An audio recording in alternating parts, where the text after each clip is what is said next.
Bonjour, je suis Elsa Le Romain, chercheuse à l'Université catholique de Louvain et à la London School of Economics, et économiste à BSI. Ce podcast est un partenariat entre BSI et Melchior. Dans mon dernier épisode, j'ai expliqué quelles seraient les relations commerciales entre le Royaume-Uni et l'Union européenne après le Brexit, et plus particulièrement à partir du 1er janvier 2021. Dans cet épisode, on va voir quelles sont les conséquences économiques du Brexit pour le Royaume-Uni. J'ai un peu perdu le fil de toutes ces négociations. On en est où déjà ? À l'heure où nous parlons, l'issue des négociations n'est pas encore très claire. Il n'est pas certain que le Royaume-Uni et l'Union européenne réussissent à se mettre d'accord et à signer un accord commercial.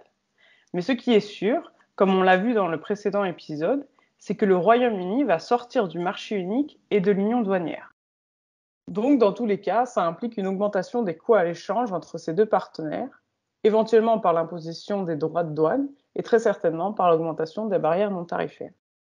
Est-ce qu'on peut s'attendre à des conséquences dès le mois de janvier au Royaume-Uni ? Ça dépendra fondamentalement de l'existence d'un accord ou pas. Mais effectivement, on peut s'attendre à des répercussions immédiates, plus ou moins importantes selon l'issue des négociations. D'abord, la valeur de la livre va certainement réagir, positivement ou négativement, dès la fin des discussions. Et ceci pourra engendrer une modification non négligeable des prix au Royaume-Uni. D'autre part, on s'attend aussi à de nouveaux contrôles à la frontière et donc sûrement des temps d'attente plus importants et peut-être des retards d'acheminement pour des marchandises comme les médicaments par exemple.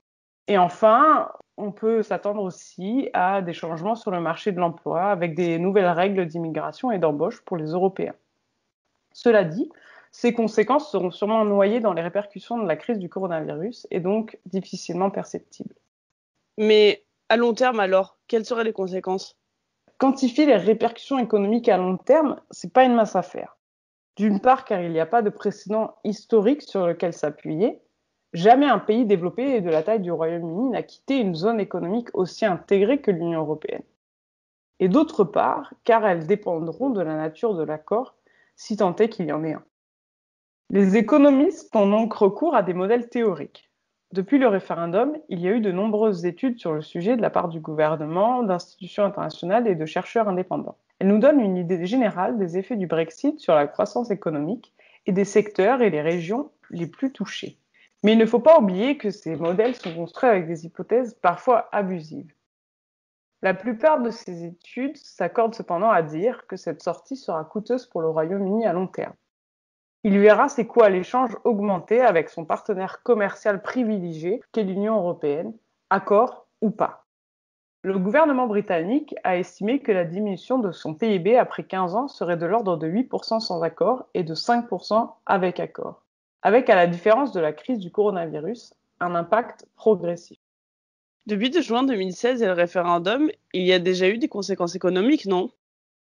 Oui, à l'annonce des résultats, la livre sterling a perdu beaucoup de sa valeur vis-à-vis des autres monnaies. Ça a conduit à une augmentation des prix des biens de consommation au Royaume-Uni, que ce soit des biens importés ou des biens produits sur place utilisant des biens importés. Pour le ménage moyen, ça représente une augmentation des dépenses d'environ 900 livres par an. 900 livres ? Mais c'est énorme ! Combien ça va être une fois qu'ils seront sortis ? En tout cas, grâce à cette explication, je pourrai enfin suivre les négociations plus facilement. Merci d'avoir écouté ce podcast et n'hésitez pas à consulter le site de BSI pour d'autres podcasts et des analyses sur les questions d'économie contemporaine. Salut!